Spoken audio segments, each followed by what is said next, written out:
Throughout history, stories of cannibalism have both horrified and fascinated the world. Beyond myths and legends, there are real cases in modern Africa that shook entire nations. These disturbing crimes reveal the darkest side of human nature. Before we begin, a warning. This video contains descriptions of violent crimes that may be disturbing to some viewers. Viewer discretion is advised. On a quiet day in August 2017, a man walked into a police station in Estcourt, South Africa, carrying something that would shock the entire nation. Inside his bag were human remains. The man was 32-year-old Nino Mbatha, a traditional healer, known locally as a Sangoma. What he revealed to the police was no ordinary crime. It was the beginning of a case involving cannibalism, ritual practices, and the brutal murder of a young woman. What followed was a series of revelations that horrified the nation. This is the story of how a respected healer turned into a killer, and how one confession exposed a crime unlike anything the town of Estcourt had ever seen. To understand the horror of this crime, we first need to understand the role of traditional healers. Estcourt is a small town in KwaZulu-Natal, South Africa. Known for its quiet streets and close-knit community, life here is often simple and routine. But beneath the surface, the town, like many others, faces challenges such as unemployment, poverty, and a strong reliance on traditional practices. In South Africa, traditional healers, particularly diviners known as Sangomas, are deeply rooted in the cultural and spiritual fabric of many Black African communities. For millions, they are more than healers. They are counselors, protectors, and spiritual guides, helping families navigate illness, misfortune, and conflict. At the core of their practice is the belief that illness and hardship are rarely random. They can be caused by ancestral spirits, witchcraft, or broken relationships within the community. A Sangoma acts as a bridge to the ancestors, often entering trance states, interpreting dreams, or casting bones in divination rituals. The journey to becoming a Sangoma is known as ukutwasa. It's not a career that one chooses, but a calling, often beginning with a mysterious illness that cannot be cured by modern medicine.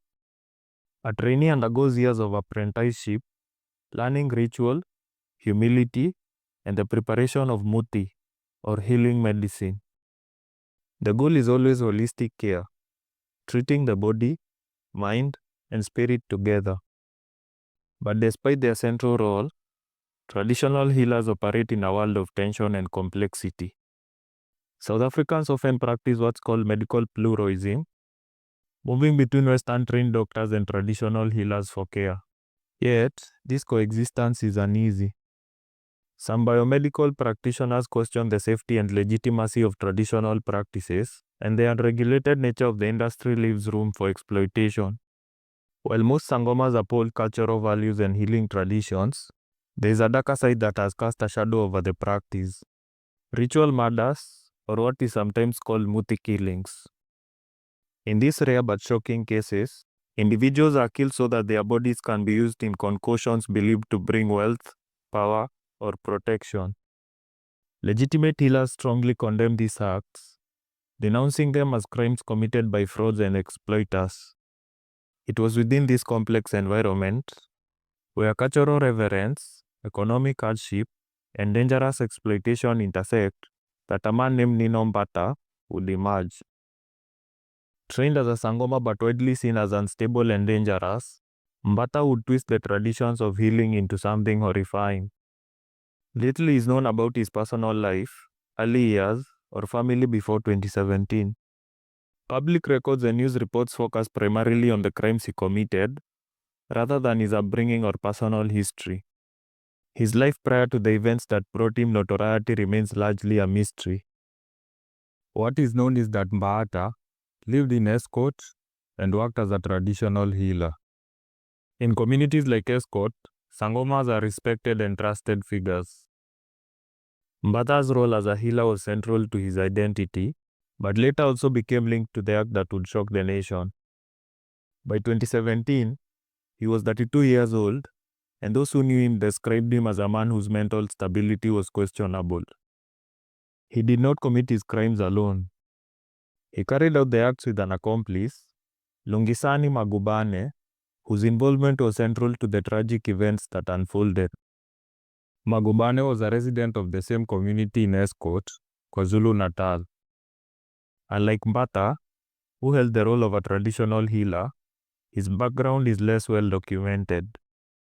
What is known is that he was familiar with local spiritual practices and reportedly approached Mbatha seeking traditional medicine.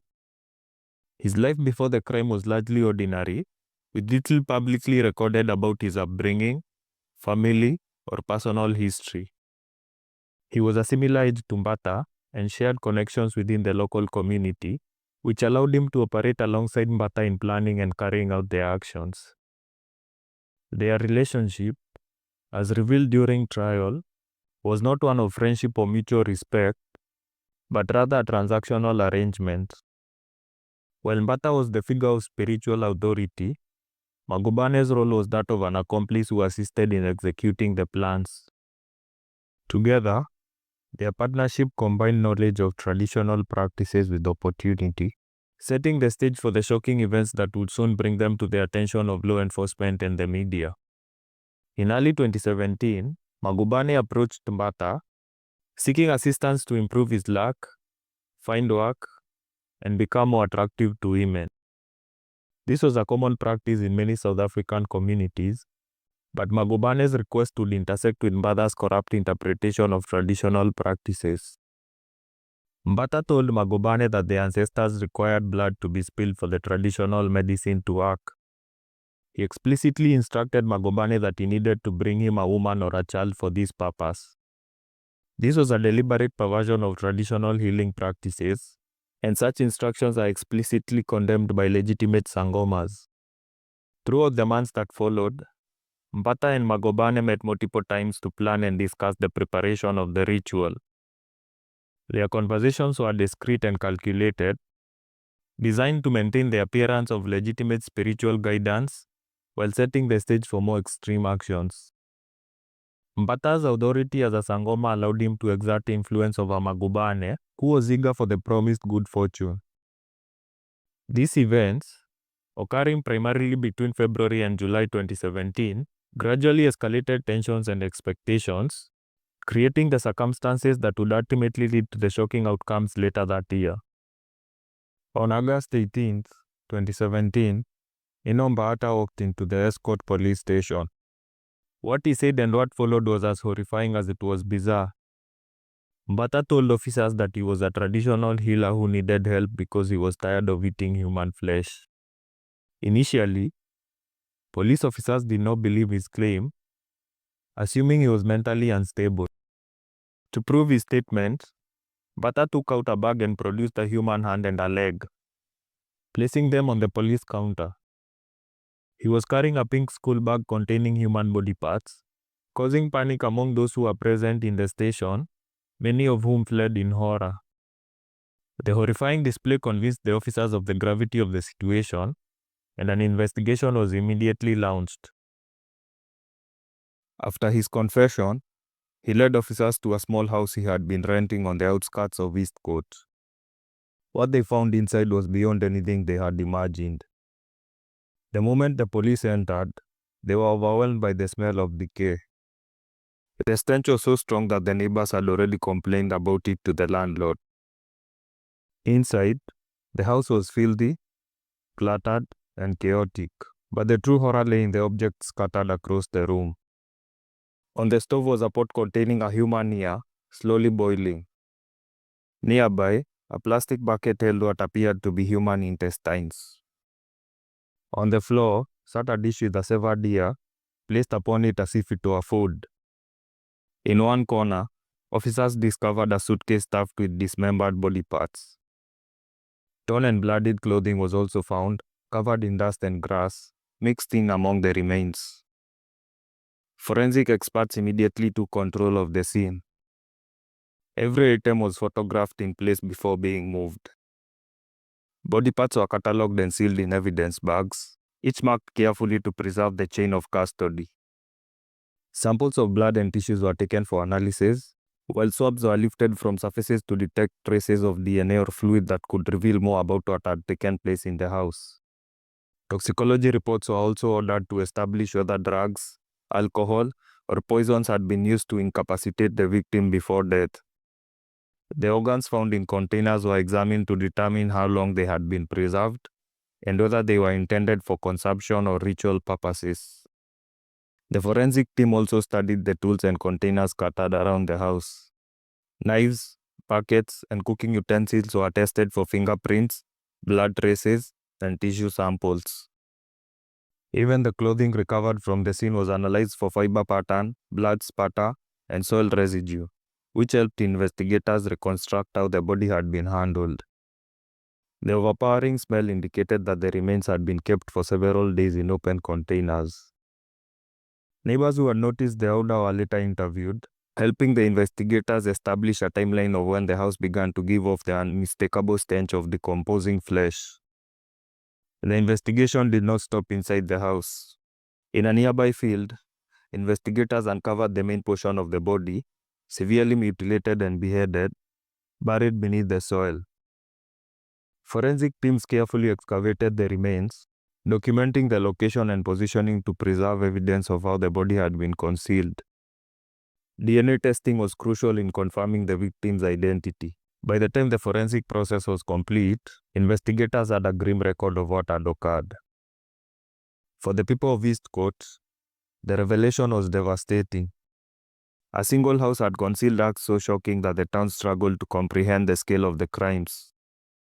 DNA analysis later confirmed that the remains belonged to 24-year-old Zanele Lashwayo, revealing the identity of the victim at the heart of this shocking case. Little personal information about Zanele has been made public in order to protect her family from further distress. What is known comes primarily from trial records and news reports. Zanele was 24 years old, born around 1993, and lived in the Shayamoyo village near Estcourt. She was a mother to a 2-year-old son, and her family spoke in media reports about their grief and horror following her disappearance. Her last known movements were on July 25, 2017, when she left home, telling her family she was traveling to Pietermaritzburg to visit a relative. She had no reason to suspect danger, and like many young South Africans, was simply trying to improve her life and care for her family. It is not known if Zanele had any prior relationship or knew either of her killers.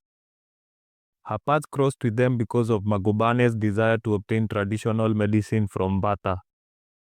On the day of the abduction, Zanele was on her way to visit her grandmother.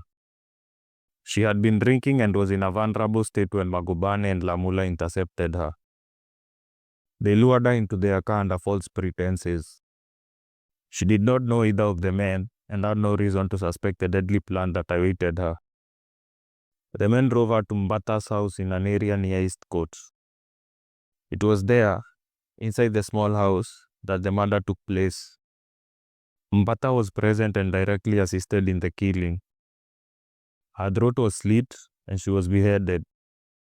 Following her murder, her body was mutilated. Parts of her were removed for ritual purposes, including internal organs, hands, and feet.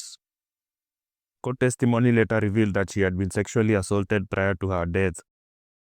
The clothing recovered from the house, torn and bloodied, was confirmed to be hers. The garments bore traces of grass and dust from her struggle, reflecting the violent handling of her body. Some of her body parts were stored in containers, cooking pots, and a suitcase for ritual purposes. The remaining parts, including her decapitated head and major portions of her body, were buried under rocks in a nearby field. The crime was methodical and chilling. Magubane's role in abducting and assisting in the murder and dismemberment, combined with Mbatha's ritualistic mutilation, demonstrated a cold, calculated plan rooted in belief and deception. Lamula, who had been in the car during the abduction, was later acquitted due to lack of evidence linking him directly to the murder. From the moment Zanele was intercepted on her way to visit her grandmother, Through her abduction, murder, mutilation, and burial, she suffered a fate of unimaginable brutality. Every act, from the lure to the ritual desecration, reflected deliberate cruelty and left her life destroyed in the name of ritual. Her disappearance triggered immediate concern from her family. They reported her missing, unaware of the horrifying reality unfolding behind the scenes. Ultimately, the crime came to light when Mbatha confessed to the police in August 2017, revealing the details that had remained hidden. Authorities suspected that Mbatha did not act alone, prompting a broader sweep of potential collaborators. This was when Magubane, the accomplice, was soon placed under surveillance. Investigators discovered communication between the two, detailing meetings, ritual plans, and instructions for securing a victim. The messages painted a chilling picture of collaboration, revealing that Magubane had actively participated in facilitating the crimes. Police then moved to apprehend Magubane, who was arrested without resistance. Under questioning, he provided crucial insight into how the crime was planned, the motivation behind it, and the specific role he played in assisting Mbatha. His testimony helped law enforcement understand the scope of the crime and identify additional individuals who had indirect involvement. Each tip was cross-referenced with physical evidence and forensic data to build a coherent timeline. Ultimately, the investigation demonstrated the disturbing extent to which Mbatha manipulated cultural beliefs and leveraged Magubane's willingness to follow instructions. As the net of law enforcement widened, more evidence was brought to light, solidifying charges against both men and ensuring that no accomplice would escape scrutiny. The investigation initially pointed to a broader network of individuals, and police swiftly moved to apprehend several men in connection with the case. Among those initially arrested was Sintembiso Sitole, a fellow traditional healer. He faced charges including murder, conspiracy to commit murder, and possession of human body parts. However, before his trial could begin, Sitole died by apparent suicide in police custody in July 2018. His exact involvement in the crime was never fully established in court, leaving many questions unanswered. Another individual, Kayelie Lamula, stood trial alongside Mbatha and Magubane. He was accused of participating in the murder plot, but the court ultimately acquitted him due to insufficient evidence linking him to the crime. Reports also mentioned Lindokule Masondo and Jobe Sitole as part of the initial arrest, but like Lamula, charges against them were dropped early in the legal process. Evidence was lacking, and investigators could not definitively connect them to the murder. Ultimately, the investigation demonstrated that the crime was orchestrated and executed by Nino Mbatha, the instigator, and Lungisani Magubane, his direct accomplice. The shocking confession by Mbatha and the forensic evidence uncovered led to the high-profile trial of both him and his accomplice. The proceedings took place at the Pietermaritzburg High Court, where the grim details of Zanele's murder were laid bare before the nation. At the trial, Mbatha, 33, and Magubane, 32, faced charges of murder. The state presented a combination of police testimony, forensic evidence, and witness accounts to build its case. Officers who had been on duty at the Estcourt police station recounted the day that Mbatha confessed that he was tired of eating human flesh and dramatically produced a human hand and a leg from a bag. Witnesses included Mbatha's former girlfriend and her brother, who testified that Mbatha had shown them a human hand at his house. Police also presented incriminating conversation overheard between Mbatha and Magubane while in custody, alongside a detailed statement Magubane had given outlining his role in the murder. Zanele's mother submitted a victim impact statement, describing the devastating effect her daughter's brutal death had on the family. On December 2018, Judge Peter Olsen delivered the verdict. He described the crime as the most heinous, calling it the stuff of nightmares. Both Mbatha and Magubane were found guilty of murder and sentenced to life imprisonment. Mbatha was acquitted of possession of human body parts, as the charge was considered duplicative of the murder conviction and of dealing in body parts due to insufficient evidence. The case sparked widespread public outrage, with residents protesting outside the courthouse. Legally, it also highlighted a unique challenge. South African law does not criminalize cannibalism, but the mutilation of a corpse and the possession of human tissue are prosecutable offenses. Prosecutors focused on these charges, ensuring that justice was delivered despite the absence of law specifically addressing cannibalism. The shocking case of Nino Mbatha and Lungisani Magubane reminds us that even trusted figures can exploit authority and cultural beliefs. It also highlights the delicate balance between respecting tradition and protecting communities from abuse, a challenge faced by law enforcement, families, and society at large.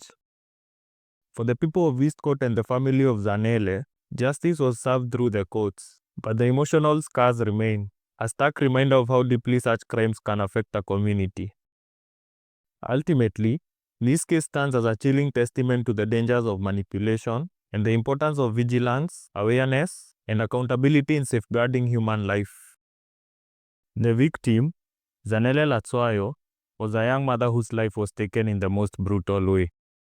Her family feels the weight of her absence every day, and her son will grow up without her love and guidance. May her soul rest in peace, and may her family find the strength to heal and carry on. As we conclude this case, we are left with more questions than answers. Who was Nino Mbatha before the horrors of 2017? What was his early life like? And did he have a history of violence or criminal activity? Was his mental health ever properly assessed? And did he truly consume human flesh, or was his confession the rambling of a disturbed mind? Was he driven by ritual belief, financial gain, or psychological instability? And what of his accomplice, Lungisani Magubane? How much of his involvement was willing participation, and how much was manipulation by Mbatha? Even the investigation raises questions about the initial arrest. Lamula, for example, was in the car with Magubane when they lured Zanele, yet he was acquitted due to insufficient evidence linking him directly to the murder. What role did Sithole play before his death in custody? Were the other suspects truly uninvolved, or did gaps in evidence allow potential perpetrators to go free? Was this a single, isolated crime, or part of a larger pattern of ritual killings in Estcourt? Even the trial leaves uncertainty. Why was Mbatha acquitted of possession of human body parts despite compelling evidence? Did the proceedings reveal the full scope of his crimes, or were there victims we may never know about? Has there been any attempts to introduce laws that criminalize cannibalism, or do gaps in the legal system remain? We may know the names of those convicted, but many aspects of this crime, the motivation, the full extent, and the victims yet unknown, remain a haunting mystery. We want to hear from you. Drop your thoughts and reflections in the comments below. We'd love to know what you think about this case. And that brings us to the end of today's case. Thank you for staying with us until the end. If you found this case chilling, don't forget to like, subscribe, and turn on notifications so you never miss our latest upload. Stay safe, take care, and I'll see you in the next video.